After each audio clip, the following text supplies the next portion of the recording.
खूप जवळ असल्याचे आपण पाहतो.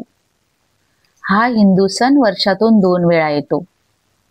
एक म्हणजे चैत्र महिना आणि दुसरा म्हणजे अश्विन महिना.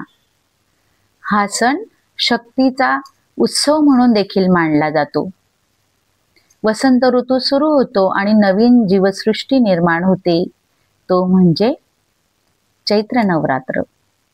आणि शरद ऋतूत येतो, तो म्हणजे शारदीय नवरात्र.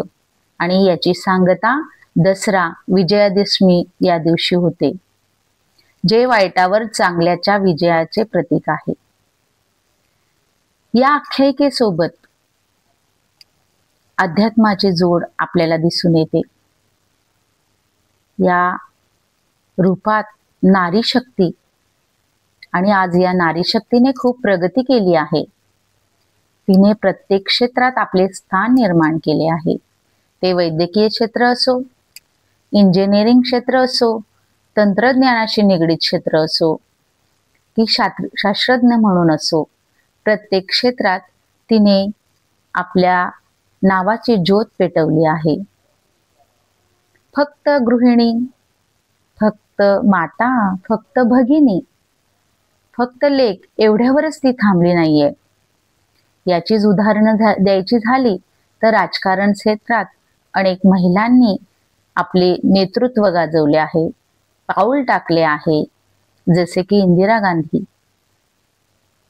जसे की प्रतिभाताई पाटील, आणि अवकाश क्षेत्रात कल्पना चावला, सुनीता विल्यम्स, अशी अनेक नाव आपल्याला घेता येतील, ज्यांनी अनेक क्षेत्रात आपलं स्थान निर्माण केलं आहे.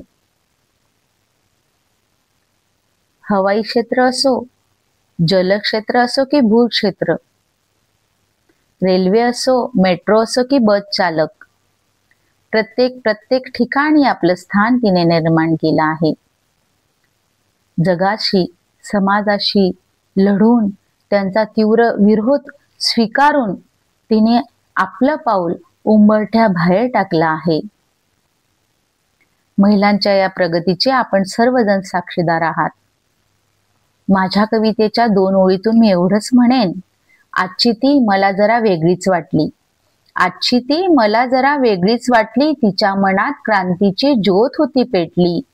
स्वतःशी व समाजाशी लढता लढता तिने, स्वतःशी व समाजाशी लढता लढता तिने प्रत्येक क्षेत्रात आपली गरुड झेप घेतली.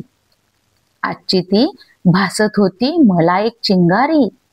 आजची ती भासत होती मला एक चिंगारी. प्रत्येक क्षेत्र काबीज करण्यास घेत आहे भरारी. प्रत्येक क्षेत्र काबीज करण्यास घेत आहे भरारी. मला महिलांना एवढंच सांगावंसं वाटतंय की फक्त चित्रविचित्र रील्स बनवण्यात आपला वेळ वाया घालवू नका. आपला इमान विकू नका. स्वाभिमानाने राहा. जगाला चांगला संदेश देण्याचे माध्यम व्हा. उत्तम व्यावसायिक व्हा. छोट्या छोट्या कामातून प्रगतीचा टप्पा गाठा. भविष्यात तुमच्या घरकामातील पाकशास्त्र असो, विणकाम, भरतकाम, सौंदर्य तज्ञ म्हणून याची खूप भविष्यात आवश्यकता आहे. आणि ह्या तुमच्या छोट्या छोट्या कामाचं मोल खूप असणार आहे आणि त्याच्या तयारीला तुम्ही लागा. महिलांनी तंत्र क्षेत्रात अधिक भरारी घेतली पाहिजे असं मला वाटतं. अधिक निडर राहून स्वरक्षणाचे प्रत्येकीने धडे घेतले पाहिजे. अगदी लहान वयापासून तर मोठ्या वयापर्यंत सगळ्यांनी या मार्गाने गेलं पाहिजे. स्वतःचं रक्षण करता आलं पाहिजे आणि याचं बीज लहानपणापासून रुजवलं गेलं पाहिजे. मी शेवटी एवढंच म्हणेन, एवढाच एक संदेश नारी शक्तीला देणार आहे. तोड सारे बंधने ही चल उचल तू पाय आता.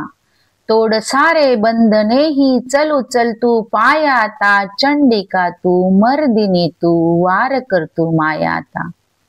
चंडिका तू मर्दिनी तू वार कर तू माया आता. धन्यवाद.